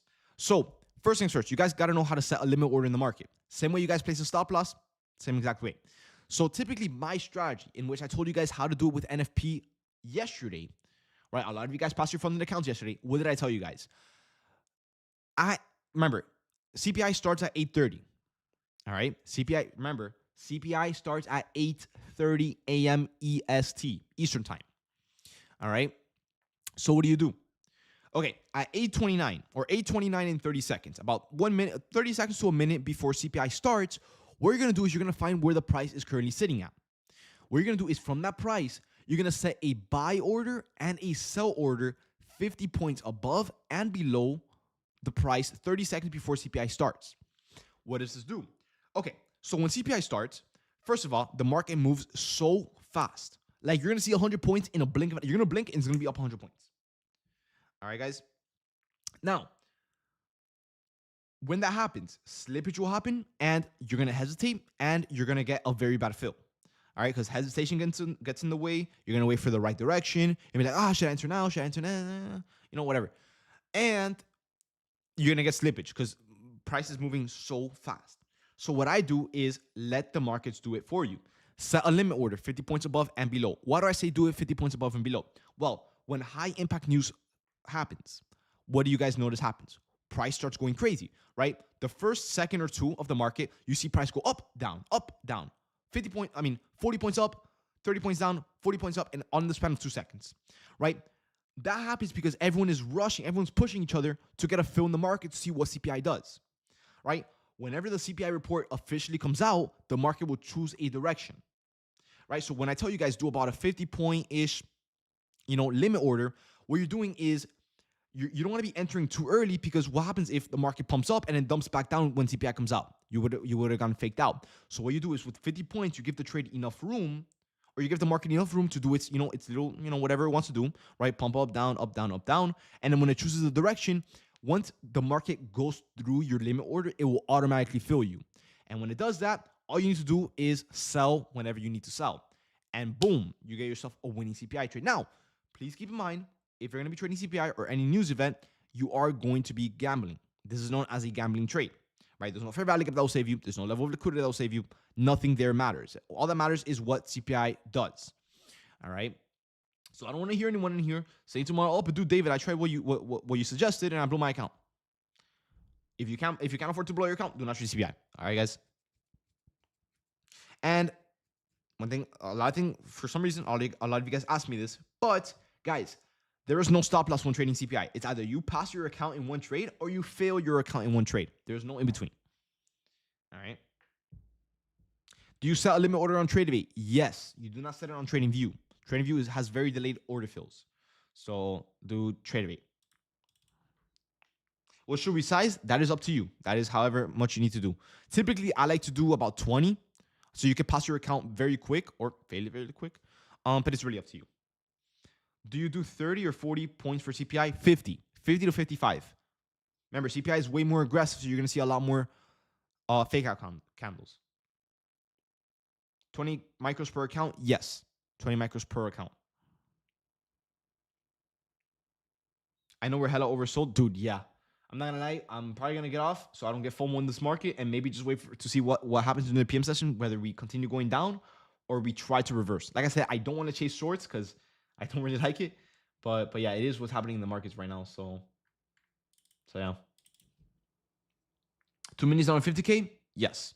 Why? Well, it's an eval, first things first, and you want to pass it in one trade. So if you do like 3 micros, you're not going to pass it, obviously.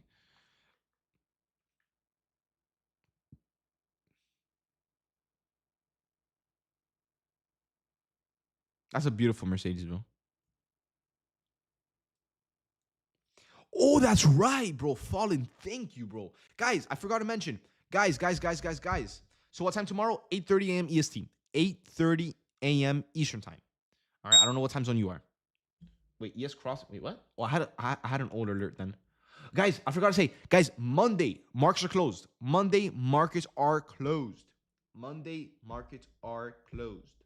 It's President's Day. I forgot to mention. No. Yes. No, stop saying no. Yes, bro. We need it, bro. After last week, bro, I need an extra day off, bro. But guys, once again, do you set a take profit? No. For take profits, you do it manually. All right. Only automate your entry because that's where you get slippage. Guys, I forgot to mention. Yes, thank you, Fallen. Once again, guys, next week, Monday, this upcoming Monday, markets are closed for President's Day. All right, guys. Is Trading Friday still good after CPI? Yeah, it should be. It should be a little more volatile than usual.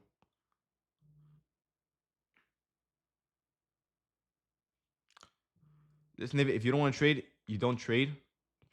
Yeah. Am I getting on tomorrow? Yeah, you guys know I'm on every day. Now today, I know we haven't gotten a trade yet. I haven't really found anything, but I do want to give you guys a trade for today, though. We do have a gap here, though. I mean, maybe we can use it if we keep selling off. If we keep dumping like crazy, maybe. I'll see the reaction from 955. I just don't want to take shorts after the market has sold off. 400 points already. Wow.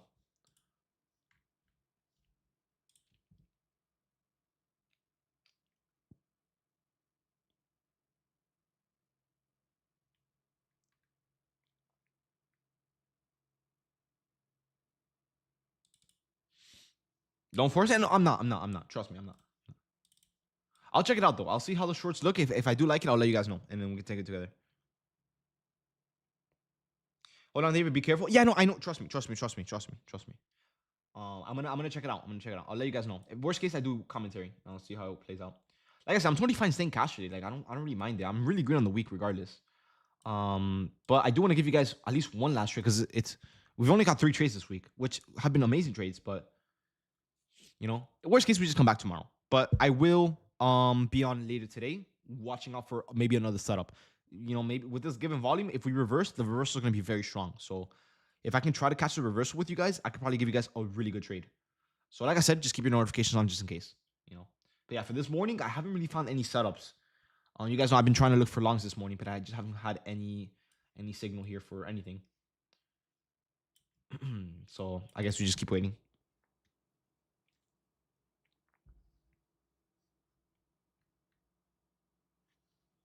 Would you recommend trading 5 minis on CPI? No. Do not do that. Do not. But you're gonna blow your account before you even click buy. Do not do 5 minis. Do not. Max do 3. Max. And that's like still a lot. Do not do 5, bro. Do like 2 or 3. I'll say do 2. It was 20 micros. Yeah, 20 micros, 2 minis, same thing. Bro, what is that picture, bro? To me, the 8 days, should I take a loss? No. Do not do that. Dude, don't rush the 8 days. No. I don't even think they count red days. They only count days above $50 green. Do not do that, bro. Do not do that. Oh my. You're good.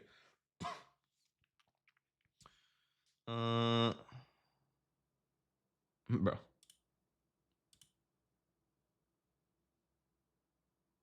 But yeah, are you guys down to get off for a little bit and maybe see what the market does a little bit later? I'm thinking about calling it already for this morning at least. Maybe not for the PM. Bro, you're right there. No, bro, just trade the minimum. Trade the minimum, but do not force red days. They don't count. They do count red days for real. I've always gone based off green days. But no, don't force it. Don't force it. I don't know if they used to not count red days. I don't know if they've changed it or not. They do count. Okay, good to know. Yeah, back then they used to give me this whole show that you need to have 8 green days over $50, and then you can request. No. 8, bro. Close your charts, bro. Close your charts. No, you can have 3 red days on 8. Oh, okay. Maybe then I just misread it. So you can have minimum 5 green days. Okay. Perfect. It's 5 out of 8 winning trades over $100. Are you sure it's not 50? Pretty sure it's always been 50. Over 50, yeah. It's over 50. Over 50. Yep. Perfect. Okay, good to know. Thank you, guys. I actually didn't know that. I don't know if they changed that rule or if it's always been like that.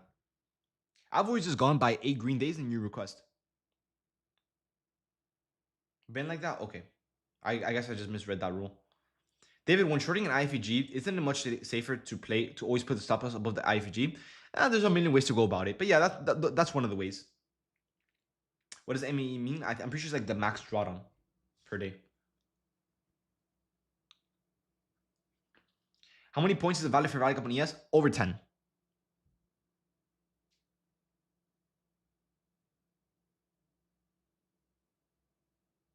Wasn't it always over 50 days for $50 for 5 days and over 100 for 3? Yeah, that's how it was. But yeah.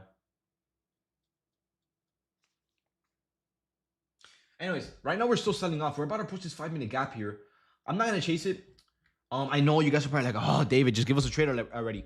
Guys, once again, I'm trying to give you guys quality trades. I'm not trying to like short a market that's already sold off over 400 points. Like, give me some time. Let me try to find something good. You know what I mean?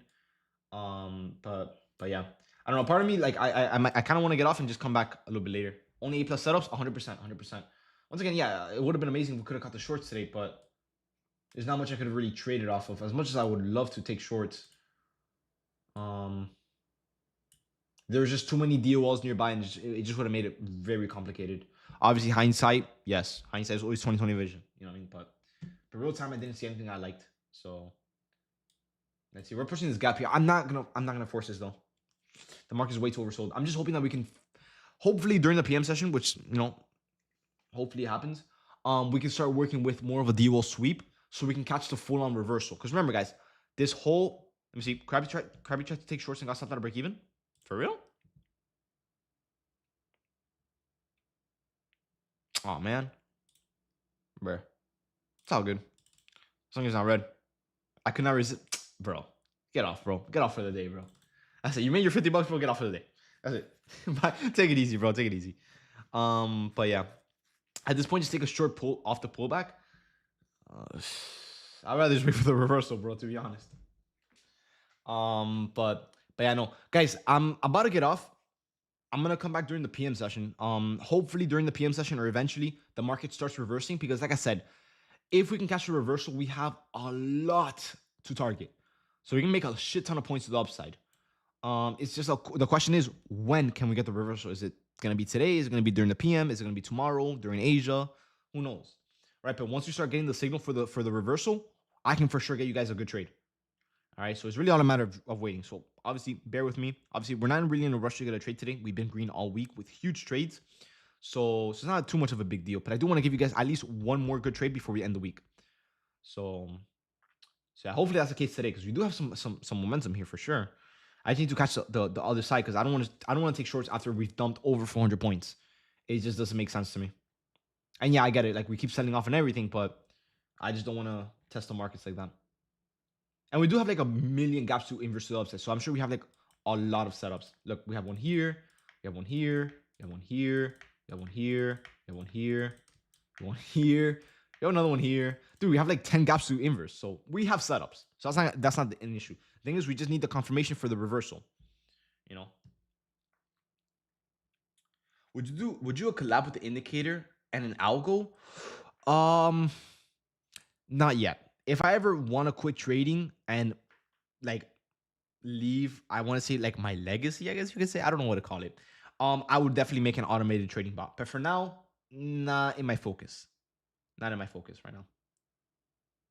But it is cool. It is cool. David, can you explain how you mark out your highs and lows for the day? Yes. Here, I'm gonna send you this video right here. Here you go. Watch that video.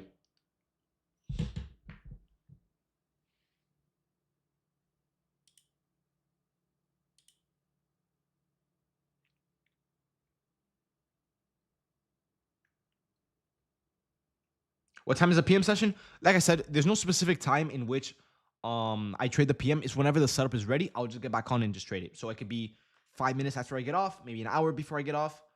I don't know, or maybe not at all. It's whenever we get a setup and it's about to play out, I'll get back on and we'll just take it together. All right. Thank you. Of course, I got you. My bad if I missed your question. There's just a lot of chats going on. But yeah, guys, for now, I think I'm just gonna get off, wait for the reversal, and maybe just work with a gap from here, maybe. Yeah, I'll probably just work with something from here. So yeah, something like this maybe. I'll just delete these DOLs, so I'm not gonna use them. Because the thing is, our price targets, if we get a trade for today into longs, our price target will only be for value gap targets. So you have target number 1, target number 2, target number 3, target number 4, 5, and so on. That's if we even reverse. Right now, the market is still dumping like crazy. So we have a long way to go. But I'll be active in the channel. I'll let you guys know what I'm looking at. But yeah, for now, I think I'm just going to get off. Why not the one that's being created right now? Oh, yeah. Well, how many? Yeah, you're actually right. Not bad. Well, no. I wouldn't take it. Because the thing is, you're going to be taking this setup. Okay, look, the market, the trend is obviously bearish. If you take shorts here, what could be happening is just a simple pullback into the inverse, and then it goes back down. So I would rather be a little bit more safe, wait for the market to do like a full-on U-turn like this, where we just completely go like that, and then we just slowly create a bullish trend, and then we take the inverse. It will just be more confirmed. So yeah, you're going to be getting a later entry, but you're also not going to be as vulnerable to a fake out from an aggressive pullback, for example, if that makes sense. Last, are you going to be going live? Probably not. It'll probably just be like a text alert. You guys know the usual PM alerts. Panel, we just keep selling off. So we're probably going to get an inverse off this 5-minute gap. I just don't want to chase it. I just don't really like that. Look at gold. Not dumping. Well, maybe. I'm on the daily time frame. Oh yeah, it actually is. What the heck? Dude, why has the market been tanking so much lately? Like every day has been just a huge red day. Hey, have a great day, Tommy, bro. Because what goes up must come down. I just think the whole market is oversold, bro. Why is gold bound on Apex? Dude, gold is bound on every prop firm. Fake job reports? You think? Yeah, guys, gold, silver, and all these metals, they're all pretty much bound on most popular firms like Top Step, Apex, I think Tradify, MFF banned it as well, I'm pretty sure. So yeah, a lot of firms are, it's just too much risk for these firms because, bro, with the movement of gold, you can make so much money so fast. You could be the most beginner trader ever and still make over 6 figures on a PA account, and they have to pay you out, and they don't want to take up that risk. So they just disabled it. It's, to them, it's too volatile. But pretty much what it is just they're not trying to risk it and be paying out these big payouts because a trader got lucky with one little gold move. MFF allows 2 micros. Well, yeah, you can trade gold. Just I'm pretty sure with like it's very limited. 70-point candle in one candle right now. Yeah, like dude, with gold, 70 points in one candle is like, dude, you're a millionaire right there. Millionaires were probably made from that one candle right there. You know. So yeah, these prop firms, they don't want to be taking up on that risk, so they just hedge it. And what are you gonna do about it? You know what I mean? Like no one can do anything about it. You just gotta wait. You can't go to another firm because they're also banned. So or limited, I guess you could say. I don't want to say banned. How much horsepower does your Honda have? Right now, I'm pushing 408 horsepower with 21 pounds of boost. So once that boost starts building up, bro, dude, you gotta hold on, bro.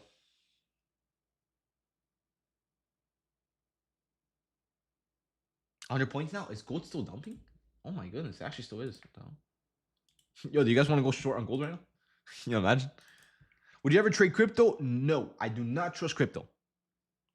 How much did you say? I am pushing for. Oh wait, we're still dumping. I'm pushing 408 horsepower with 21 pounds of boost. So yeah, you're skimming the short, right? Yeah. I don't want to chase it.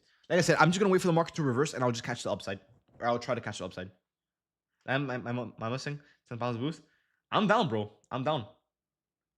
How much horsepower does your Corvette have? I've done some bolt-ons, so factory comes with 670 horsepower, which is very, but with bolt-ons, I'm probably pushing 680, maybe 685, around there, because of the back pressure. I don't have I have racing pipes with the exhaust and everything, so yeah, about 680 around there. Because I lined it up with another Z06 at a drag strip event, and it's the same car. The guy was stock, and I beat him by a few milliseconds. So yeah, I'm probably pushing like 680.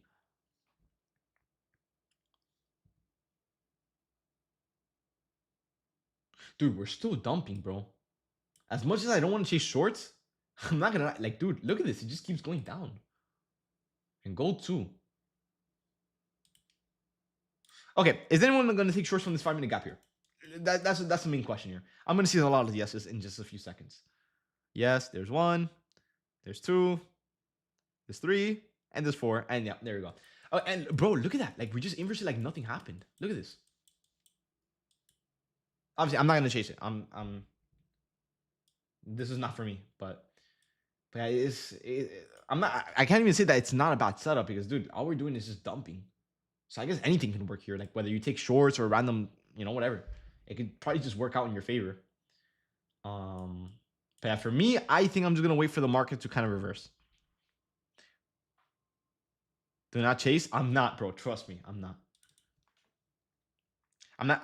I agree. I'm not gonna take it, even though I really do want to, because I mean, dude, every candle's red. I mean, look at gold, dude. Oh, never mind. But yeah, no, you get the point. Like every candle's red. Like we're probably gonna go lower, but nah, I'll just wait for the better setup. Regardless, like I said, I'm already very green on the week, so why force it? I am tempted though, but no, I'm not doing it. David, what if I make 5K on my PA account? Oof, you might no, you will get your payout denied for the first time. They're gonna tell you that you exceeded the 30% rule, so they're just gonna need you to average out that rule, and then you could request and get it.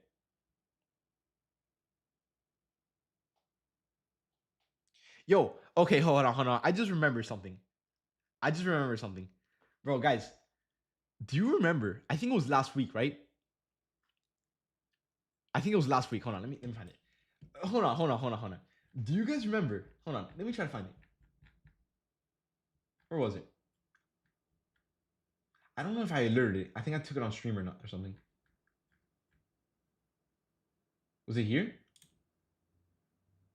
No, it wasn't here. Where was it, bro? I don't think I think the trade played out so fast I couldn't alert. Guys, do you guys remember when someone in the chat suggested to take shorts? Because remember, I'm like, guys, I don't like anything here, and someone's like, Taco. Yeah, yo, bro, he has never sent a message ever again, bro. Dude, he has never sent a message ever again since that day going forward, bro. Dude, because I used to see him on the chat all the time, and he has never been on ever since, bro. Because guys, okay, a little bit of context behind that trade. Okay, so the market was moving very crazy. This was before the volatility started happening last week, right? And we were pumping up like crazy, and I'm trying to find shorts, and I'm like, guys, like I can't find anything. Like I want to find shorts, but there's no setup on the 5 minute, so I guess I'll just wait. And someone in the chat named Taco said, David, look at the 5 minute. The setup looks super good. And I'm like, the 1 minute? Okay, let me check it out. I look at the 1 minute. I'm like, okay, well, this setup looks pretty good, but I don't know. I don't really want to take it. And everyone was like, no, it looks good. It looks good. Take it. We took it, and 2 minutes later, we instantly got stopped out, bro. And ever since then, bro, he has never sent a message ever again, bro. Dude, that was funny, bro. I feel bad, bro. Dude, I hope he's still on with us, bro.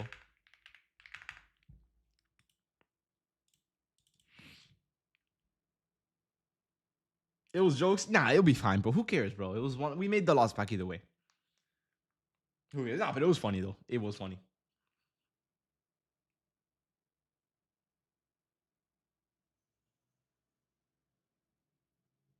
Taco was the reason why my family had to eat ramen noodles for a week, bro.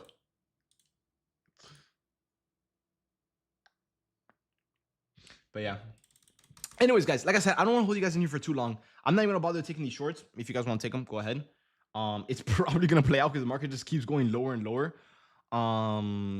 But for me, no, it's not part of my rules to chase this. So like I said, I'm probably just gonna wait for the market to eventually start reversing, and then whenever we reverse, I'll probably try to give you guys the best trade possible.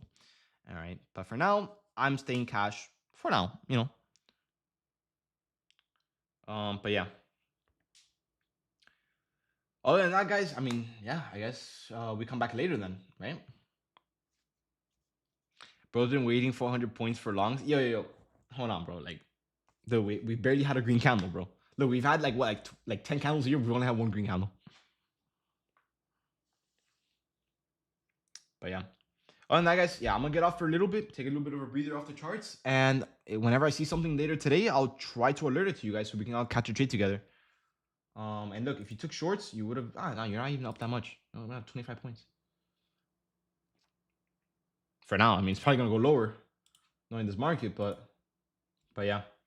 But no, I don't want to hold you guys in here for too long. With no trades, so I'm gonna get off for a little bit, guys. Take a little bit of a breather, come back in the charts, after like an hour, 2 hours or so, and see what the market has to offer. If I like anything, I'll alert it. If not, we'll come back tomorrow. Remember, guys, tomorrow is CPI, so tomorrow be ready. The markets will be moving very volatile. All right. So be ready tomorrow. Tomorrow is a day where we have to be like super focused. All right. But yeah, if anything, I'll keep an eye out on the market for today. I'll let you guys know if I see anything. All right, guys. But yeah, what time tomorrow, bro? Same time as always, bro. 9:30. Oh, for CPI 8:30. Yes, 8:30. I'll explain the strategy through message. Don't worry about it. I'll explain it. All right, so you guys can know the game plan for tomorrow. All right. So if you guys are gonna trade CPI, I got you guys. I'll type it up so you guys can save it. Okay. But yeah, other than that, guys, I'm gonna get off and I'll see you guys later. Hopefully later if we find a trade. If not, tomorrow. All right. But yeah, peace out, guys. Take it easy. Peace, peace, peace. And YouTube, guys, hopefully you guys enjoyed the stream. Unfortunately, no trades today. Although, yes, we have been dumping all day. I know it sucks. My bad. All right. But regardless, we're still very green on the week, as you guys can see from the alerts here. This whole week, we have caught a 100-point trade every single day this week, starting from the 9th, right? I'm pretty sure the 9th, around here. Yeah, 9 right here, we caught a 125-point trade. On the 10th, we caught a 100-point trade. And then yesterday, we caught a 181 or 180-point trade. So we've been doing good this week. But with this market, I can't find anything. So hopefully later we can find something. But I will only be alerting it to the premium. So if you guys want to join the premium with 80% off right now, you guys can join with this code right here. Give it a shot. It's only $10 if you guys want to try out the premium and my work and my streams and everything with my education and all that good stuff. So feel free to join if you guys want to. And yeah, so if I find a setup later, it will be posted to the premium and not on YouTube.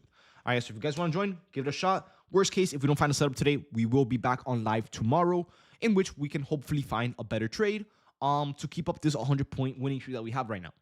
All right, guys. Now, let's see. Austin here, before I end the stream, is asking, Blast, I could have caught a 345-point trade on my 143-point trade if I kept a runner and wasn't on eval. Bro, it's all good, bro. You're good. You still caught a trade, bro. Look at me. I haven't caught anything today. I mean, I missed the whole sell-off. Right? But yeah, no, seriously, I haven't found any setups. So yeah. But yeah, guys, I'm going to go ahead and get off, and I'll see you guys tomorrow. I will not be streaming the PM session on YouTube, but I will be on in the premium. So once again, if you guys want to join, click the link that I sent in the chat and use code WINRATE for 80% off the monthly or 3-month, or code CONSISTENT for 60% off the lifetime premium.